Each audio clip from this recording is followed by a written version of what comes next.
మనలో చాలామంది అనుకుంటారు డబ్బు ఉంటేనే మనిషి రిచ్ అవుతాడు అని. కానీ నిజం ఏమిటంటే ముందుగా రిచ్ అయ్యేది మన వ్యాలెట్ కాదు, మన మైండ్ సెట్. రిచ్ మైండ్ ఉన్నవాడు డబ్బు లేకపోయినా ఎదుగుతాడు. పూర్ మైండ్ ఉన్నవాడు డబ్బు ఉన్నా నిలబడలేడు.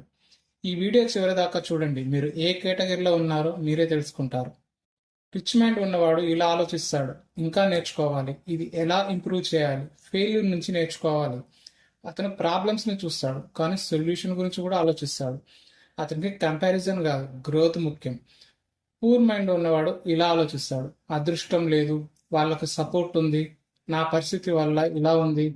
ప్రాబ్లం వచ్చినప్పుడు అది ఎక్స్క్యూజ్ అవుతుంది, సక్సెస్ వచ్చినప్పుడు అది లక్ అవుతుంది. ఇది డిఫరెన్స్ వీళ్ళిద్దరికి. మీరు ఇప్పుడు మీకు ఒక ప్రశ్న వేసుకోండి: మీరు కంప్లైంట్స్ ఎక్కువ చేస్తున్నారా లేక ఇంప్రూవ్ అవ్వడానికి ప్రయత్నిస్తున్నారా? రిచ్ మైండ్ సెట్ ఒక్క రోజులో రాదు, డైలీ హ్యాబిట్స్తో వస్తుంది. చాలా మంది అనుకుంటారు డబ్బు వచ్చాక నేను మారిపోతా అని. కానీ నిజం ఏమిటంటే డబ్బు మనల్ని మార్చదు, మనలో ఉన్నదాన్ని బయటకు తెస్తుంది. పూర్ మైండ్ సెట్ ఉన్నవాడికి డబ్బు వస్తే షో పెరుగుతుంది, ఈగో పెరుగుతుంది, రాంగ్ డెసిషన్స్ పెరుగుతాయి. రిచ్ మైండ్ సెట్ ఉన్నవాడికి డబ్బు వస్తే ఇన్వెస్ట్మెంట్ పెరుగుతుంది, ఆపర్చునిటీస్ క్రియేట్ అవుతాయి, స్టెబిలిటీ బిల్డ్ అవుతుంది. డిఫరెన్స్ మనీలో కాదు, డిఫరెన్స్ అనేది మెచ్యూరిటీలో ఉంది. రిచ్ మైండ్ సెట్ ఉన్నవాడు ఫెయిల్యూర్ని ఇన్సల్ట్గా కాదు, ఒక ఫీడ్బ్యాక్గా చూస్తాడు. పూర్ మైండ్ సెట్ ఉన్నవాడు ఫెయిల్యూర్ని ఒక ప్రూఫ్గా తీసుకొని నేను పనికిరాని వాడిని అని ఫీల్ అవుతాడు. రిచ్ మైండ్ సెట్ ఉన్నవాడు నెక్స్ట్ అటెంప్ట్ బెటర్ ప్లాన్గా చూస్తాడు. పూర్ మైండ్ సెట్కి ఒక హిడెన్ ప్రాబ్లం ఉంది: comparison addiction.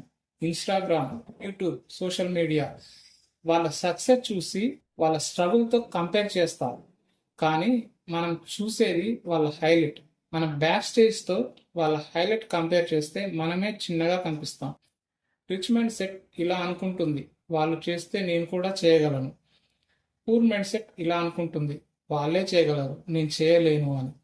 Rich mind set phone ఉంటుంది, కంటెంట్ క్రియేట్ చేస్తుంది, కోర్స్ కొంటుంది, స్కిల్ బిల్డ్ చేస్తుంది, టైం యూజ్ చేస్తుంది గ్రోత్ కోసం. పూర్ మైండ్ సెట్ ఇక్కడే ఇలా చేస్తుంది: ఫోన్ ఉంటుంది, స్క్రోలింగ్ కోసం యూజ్ చేస్తారు, మనీ స్పెండ్ చేస్తుంది, ఇంప్రెస్ కోసం టైం వేస్ట్ చేస్తుంది, ఎంటర్టైన్మెంట్స్ కోసం. ఫోన్ ఒకటే కానీ డిఫరెన్స్ యూసేజ్లో ఉంది. రెండింటికి తేడా మీరే గమనించండి. పూర్ మైండ్ సెట్ కంఫర్ట్ జోన్లో సేఫ్గా ఉండాలని చూస్తుంది. అదే రిచ్ మైండ్ సెట్ అన్కంఫర్టబుల్ అయినా గ్రో అవ్వాలని చూస్తుంది. ఆలోచన ఇలా ఉంటుంది: రిచ్ మైండ్ సెట్కి 5 years ప్లాన్ చేస్తుంది. అదే పూర్ మైండ్ సెట్ అయితే 5 daysలో రిజల్ట్ కోరుతుంది. నేచురల్ లా ఇలా ఉంటుంది: బ్యాంబూ ప్లాంట్ మొదటి 4 సంవత్సరాలు బయటకు కనిపించదు, రూట్స్ మాత్రమే గ్రో అవుతాయి. 5వ సంవత్సరం ఒక్కసారిగా 80 feet పెరుగుతుంది. People think sudden success, but reality silent preparation. Poor mind సెట్కి టైం లేదు, సపోర్ట్ లేదు, మనీ లేదు. అదే రిచ్ మైండ్ సెట్కి ఎలా మేనేజ్ చేయాలి, ఎవరు హెల్ప్ చేయగలరు, స్మాల్ స్టార్ట్ ఎలా చేయాలి. Excuses easy, execution painful but powerful. మీరు ఇప్పుడే రిచ్ అవ్వలేరు, కానీ రిచ్ మైండ్ సెట్ ఇప్పుడే స్టార్ట్ చేయవచ్చు. Daily 30 minute learning, 30 minute execution, complaining zero.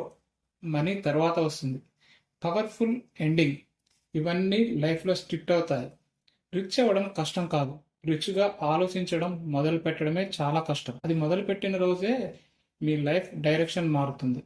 మీరు నిజంగా రిచ్ అవ్వాలంటే ముందు మీ మైండ్ని ట్రైన్ చేయండి, డబ్బు ఆటోమేటికల్లీ ఫాలో అవుతుంది. ఈ వీడియో మీకు క్లారిటీ ఇచ్చిందంటే తెలుగు టెక్ వేణు ఛానల్ని సబ్స్క్రైబ్ చేయండి.